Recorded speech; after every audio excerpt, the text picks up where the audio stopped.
Item ಯಾವುದೇ ಇರಲಿ try ಮಾಡಿ ಆಚಿ ಚಿಕನ್ ಮಸಾಲಾ. ಹಂಪು ಕಾಣದೆ ಬೈಕ್ನಲ್ಲಿ ಬಿದ್ದು ಯುವಕ ಸಾವನ್ನಪ್ಪಿರುವ ಘಟನೆ ಶಿವಮೊಗ್ಗದ ಎಲ್ಬಿಎಸ್ ಫ್ಲೈಓವರ್ ಬಳಿ ನಡೆದಿದೆ. ಉಲ್ಲಾ ಮೃತ ದುರ್ದೈವಿ. 2 ದಿನದ ಹಿಂದೆ ಹಂಪು ಕಾಣಿಸದೆ ಬೈಕ್ನಿಂದ ಬಿದ್ದು ಗಾಯಗೊಂಡಿದ್ದ ಯುವಕ ಚಿಕಿತ್ಸೆ ಫಲಕಾರಿಯಾಗದೆ ಸಾವನ್ನಪ್ಪಿದ್ದಾನೆ. ಮಹಾನಗರ ಪಾಲಿಕೆ ನಿರ್ಮಿಸಿರುವ ಅವೈಜ್ಞಾನಿಕ ಹಂಪಿಗೆ ಯುವಕ ಬಲಿಯಾಗಿದ್ದಾನೆ. ಹಂಪು ಕಾಣದೆ ಬೈಕ್ನಲ್ಲಿ ಬಿದ್ದಿರುವ ಭಯಾನಕ ದೃಶ್ಯ ಸಿಸಿಟಿವಿ ಕ್ಯಾಮೆರಾದಲ್ಲಿ ಸೆರೆಯಾಗಿದೆ.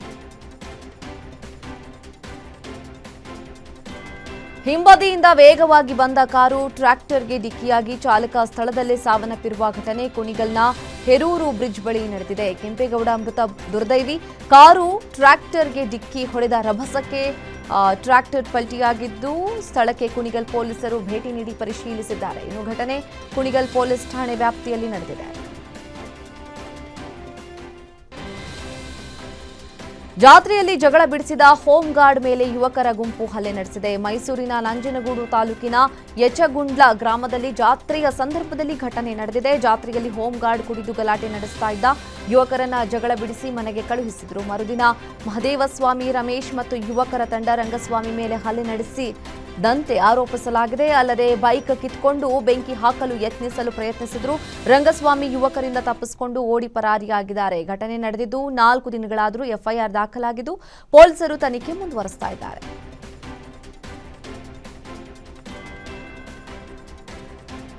ಮನೆ ಮುಂದೆ ಬೈಕ್ ನಿಲ್ಲಿಸಿದ್ದಕ್ಕೆ 2 ಕುಟುಂಬದವರು ಹೊಡೆದಾಡಿಕೊಂಡಿದ್ದಾರೆ. ತುಮಕೂರು ಜಿಲ್ಲೆಯ ಗುಬ್ಬಿ ತಾಲೂಕಿನ ಅಮ್ಮನಘಟ್ಟ ಗ್ರಾಮದಲ್ಲಿ ಘಟನೆ ನಡೆದಿದೆ. ಬೈಕ್ ನಿಲ್ಲಿಸಿದ್ದ ವಿಚಾರಕ್ಕೆ ಒಂದೇ ಕುಟುಂಬದ 6 ಜನರ ಮೇಲೆ 8 ಮಂದಿಯಿಂದ ಹೊಡೆದಾಟ ನಡೆದಿದೆ. ಹಲ್ಲೆಯಲ್ಲಿ ಕೈಯಲ್ಲಿ ದೊಣ್ಣೆ, ಮಾರಕಾಸ್ತ್ರಗಳನ್ನು ಬಳಸಿಕೊಂಡು ತಲೆಗೆ ಹೊಡೆದು ಗಾಯಗೊಳಿಸಲಾಗಿದೆ. ಈ ಘಟನೆ ಹಳೆ ವೈಷಮ್ಯದ ಹಿನ್ನೆಲೆಯಲ್ಲಿ ಯುವರಾಜ್ ಕುಟುಂಬಸ್ಥರು ಗಲಾಟೆ ನಡೆಸಿದ್ದಾರೆ ಎಂಬ ಆರೋಪ ಕೇಳಿ ಬಂದಿದೆ. ಘಟನೆ ಸಂಬಂಧ ಗುಬ್ಬಿ ಪೊಲೀಸ್ ಠಾಣೆಯಲ್ಲಿ ಪ್ರಕರಣ ದಾಖಲಾಗಿದೆ.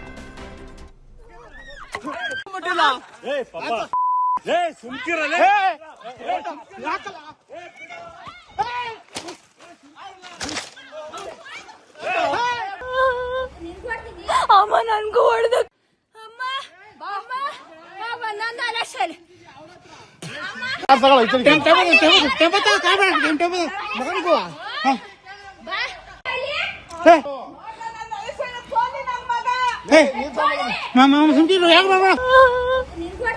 ಅಮ್ಮ ನನ್ಗೂ ಹೊಡೆದ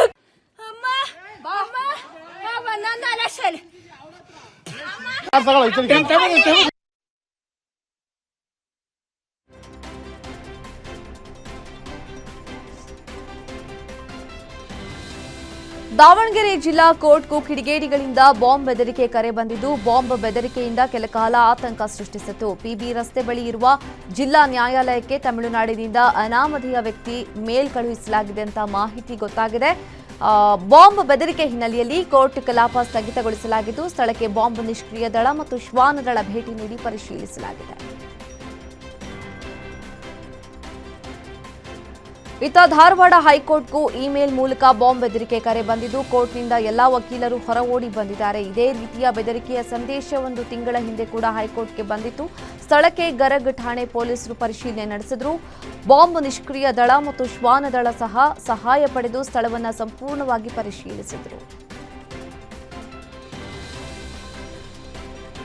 ಮಂಡ್ಯದ ಕೋರ್ಟ್ಗೆ ಬಾಂಬ್ ಬೆದರಿಕೆ ಕರೆ ಬಂದಿದ್ದು, ಆವರಣದಲ್ಲಿ ಆತಂಕದ ವಾತಾವರಣ ಸೃಷ್ಟಿಯಾಗಿದೆ. ಬಾಂಬ್ ಬೆದರಿಕೆ ಹಿನ್ನೆಲೆಯಲ್ಲಿ ಕೋರ್ಟ್ ಕಲಾಪ ಸ್ಥಗಿತಗೊಳಿಸಿ ಜಡ್ಜ್, ವಕೀಲರು ಹೊರ ಬಂದಿದ್ದಾರೆ. ಸ್ಥಳಕ್ಕೆ ಸ್ಕ್ವಾಡ್ ನಿಷ್ಕ್ರಿಯ ದಳ ಆಗಮಿಸಿ ನ್ಯಾಯಾಲಯದ ಕಟ್ಟಡ ಸೇರಿ ಆವರಣವನ್ನು ಪರಿಶೀಲಿಸಿದ್ದಾರೆ. ಕೋರ್ಟ್ನ ಜಡ್ಜ್ ಒಬ್ಬರ ಮೇಲ್ಗೆ ಬಾಂಬ್ ಬೆದರಿಕೆ ಸಂದೇಶ ಬಂದಿದೆ.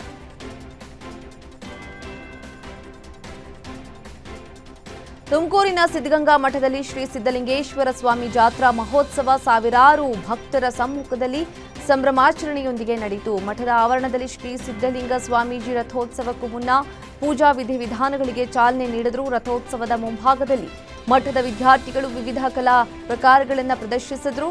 ಸುಮಾರು 100 ಅಡಿ ಎತ್ತರದ ರಥವನ್ನು ಭಕ್ತರು ಎಳೆದು ಪುನೀತರಾದರು.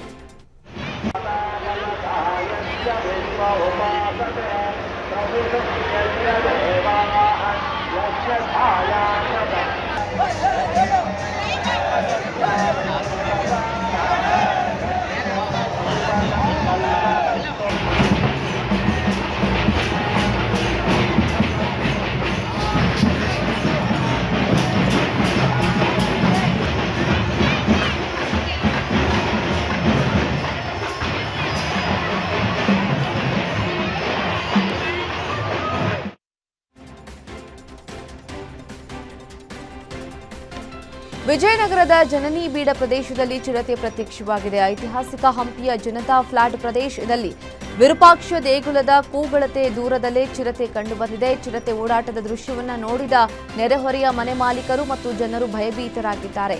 ಈ ಘಟನೆಯನ್ನ ಸಿಸಿಟಿವಿ ದೃಶ್ಯಗಳಲ್ಲಿ ದಾಖಲಾಗಿದ್ದು ಸಾಮಾಜಿಕ ಜಾಲತಾಣದಲ್ಲಿ ವೈರಲ್ ಆಗಿದೆ. ರಾಜ್ಯಾದ್ಯಂತ ಶಿವರಾತ್ರಿ ಸಂಭ್ರಮ ಜೋರಾಗಿತ್ತು. ಚಿಕ್ಕಮಗಳೂರಿನ ಕಳಸ ತಾಲೂಕಿನ ಪುರಾಣ ಪ್ರಸಿದ್ಧ ದಕ್ಷಿಣ ಕಾಶಿ ಕಳಸೇಶ್ವರ ಸ್ವಾಮಿಗೆ ಮಧ್ಯರಾತ್ರಿ 1 ಗಂಟೆಯವರೆಗೂ ಕೂಡ ನಿರಂತರ ಹೋಮ ಹವನ ಮಾಡಲಾಯಿತು.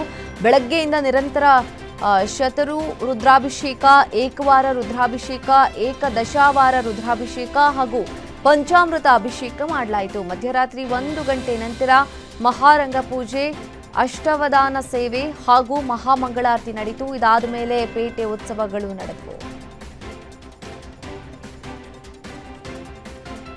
ಶಿವಮೊಗ್ಗದಲ್ಲೂ ಶಿವರಾತ್ರಿ ಸಡಗರ ಮನೆ ಮಾಡಿತು. ನಗರದ ವಿವಿಧೆಡೆ ರಾತ್ರಿ ಇಡೀ ವಿಶೇಷ ಪೂಜೆ ಜಾಗರಣೆ ಮಾಡಲಾಯಿತು. ಗುಡ್ಡದ ಮಲ್ಲೇಶ್ವರ ದೇವಾಲಯದಲ್ಲಿ ವಿಶೇಷ ಪೂಜೆ ನಡೆಯಿತು. ಇನ್ನು ವಿನೋಬ ನಗರದ ಶಿವಾಲಯ ಸೇರಿ ಹಲವೆಡೆ ಹೋಮ ಹವನ ನೆರವೇರಿತು. ವಿಶೇಷ ಪೂಜೆ ಜೊತೆಗೆ ರಾತ್ರಿ ಇಡೀ ಶಿವನ ಆರಾಧನೆ ಮಾಡ್ತಾ ಜನ ಜಾಗರಣೆ ಮಾಡಿದ್ರು. ಪುರದಾಳುನಲ್ಲಿ ಉದ್ಭವ ಬಸವೇಶ್ವರ ಜಾತ್ರೋತ್ಸವ ಸಡಗರದಿಂದ ನಡೆಯಿತು.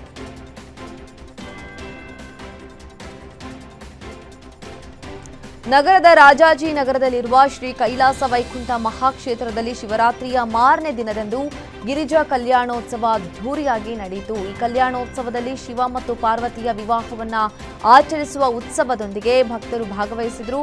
ನಿನ್ನೆಯಿಂದ ಅಭಿಷೇಕ, ರುದ್ರ ಹೋಮಗಳು ನೆರವೇರಿದ್ವು. ಈ ಸಂದರ್ಭದಲ್ಲಿ 50 ರಿಂದ 60 ಭಕ್ತಾದಿಗಳು ಕಾರ್ಯಕ್ರಮದಲ್ಲಿ ಪಾಲ್ಗೊಂಡಿದ್ದರು.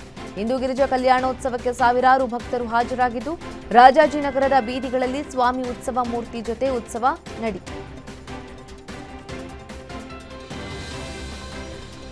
ಶಬರಿಮಲೆ ದೇಗುಲಕ್ಕೆ ಮಹಿಳೆಯರ ಪ್ರವೇಶಕ್ಕೆ ಅವಕಾಶ ಕಲ್ಪಿಸುವಂತೆ ಸೆಪ್ಟೆಂಬರ್ 2018ರ ತೀರ್ಪು ಮರುಪರಿಶೀಲನಾ ಅರ್ಜಿಯನ್ನು ಸುಪ್ರೀಂ ಕೋರ್ಟ್ ಅಂಗೀಕರಿಸಿದೆ. 9 ನ್ಯಾಯಮೂರ್ತಿಗಳ ಪ್ರತ್ಯೇಕ ಪೀಠವು ಏಪ್ರಿಲ್ 7ರಿಂದ ಅರ್ಜಿ ವಿಚಾರಣೆ ನಡೆಸಲಿದ್ದು ಏಪ್ರಿಲ್ 22ರಂದು ಮುಕ್ತಾಯಗೊಳಿಸಲು ಉದ್ದೇಶಿಸಲಾಗಿದೆ.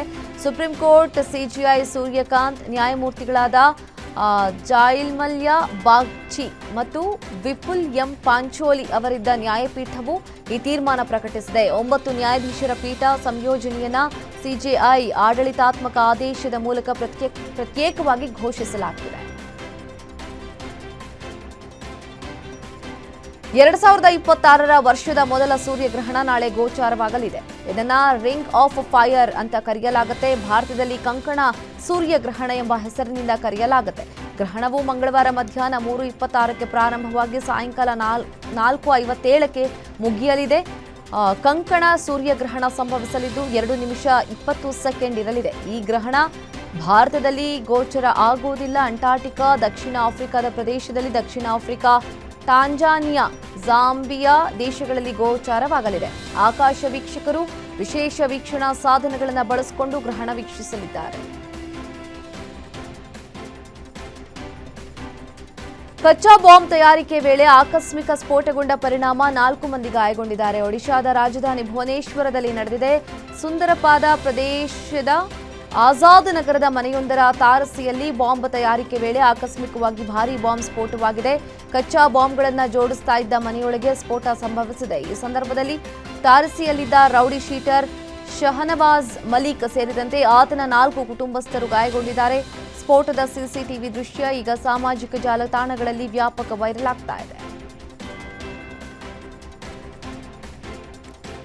ಬೇಕಂತಲೇ ಈ ಬಾರಿಯ ಕೇಂದ್ರ ಬಜೆಟ್ನಲ್ಲಿ ಜನಪ್ರಿಯ ಘೋಷಣೆ ಕೈಬಿಟ್ಟೆ ಅಂತ ಪ್ರಧಾನಿ ಮೋದಿ ಹೇಳಿದ್ದಾರೆ. ಖಾಸಗಿ ವಾಹಿನಿಯೊಂದಕ್ಕೆ ನೀಡಿದ ಸಂದರ್ಶನವೊಂದರಲ್ಲಿ ಮಾತನಾಡಿದ ಪ್ರಧಾನಿ ಮೋದಿ, ಈ ಬಾರಿಯ ಕೇಂದ್ರ ಬಜೆಟ್ನಲ್ಲಿ ಯಾವುದೇ ಜನಪ್ರಿಯ ಘೋಷಣೆಗಳನ್ನು ಮಾಡಲಿಲ್ಲ. ಬದಲಿಗೆ ನಮ್ಮ ಗಮನ ಉದ್ಯೋಗ ಸೃಷ್ಟಿ, ಸುಸ್ಥಿರ ಬೆಳವಣಿಗೆಗೆ, ಮೂಲಸೌಕರ್ಯ ಅಭಿವೃದ್ಧಿ ನಮ್ಮ ಆದ್ಯತೆಯಾಗಿದ್ದು ಇದು ಅಭಿವೃದ್ಧಿ ಹೊಂದಿದ ದೇಶ ನಿರ್ಮಾಣಕ್ಕೆ ಬುನಾದಿಯಾಗಿದೆ ಅಂತ ಹೇಳಿದರು.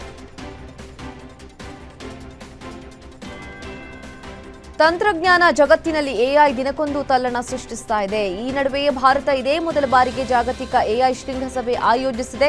ರಾಷ್ಟ್ರ ರಾಜಧಾನಿ ದೆಹಲಿಯಲ್ಲಿ ಪ್ರಧಾನಿ ಮೋದಿ ಇಂದು ಸಂಜೆ 5 ಗಂಟೆಗೆ ಎಐ ಶೃಂಗಸಭೆಗೆ ಚಾಲನೆ ನೀಡಲಿದ್ದಾರೆ. ವಿಶ್ವದಾದ್ಯಂತ ತಂತ್ರಜ್ಞಾನ ಕ್ಷೇತ್ರದಲ್ಲಿ ಗಮನ ಸೆಳೆದಿರುವ ಈ ಸಮ್ಮೇಳನದಲ್ಲಿ ವಿಶ್ವದ ಪ್ರಮುಖ ಎಐ ತಜ್ಞರು, ಟೆಕ್ನಾಲಜಿ ಕಂಪನಿಗಳ ಮುಖ್ಯಸ್ಥರು ಪಾಲ್ಗೊಳ್ಳಲಿದ್ದಾರೆ.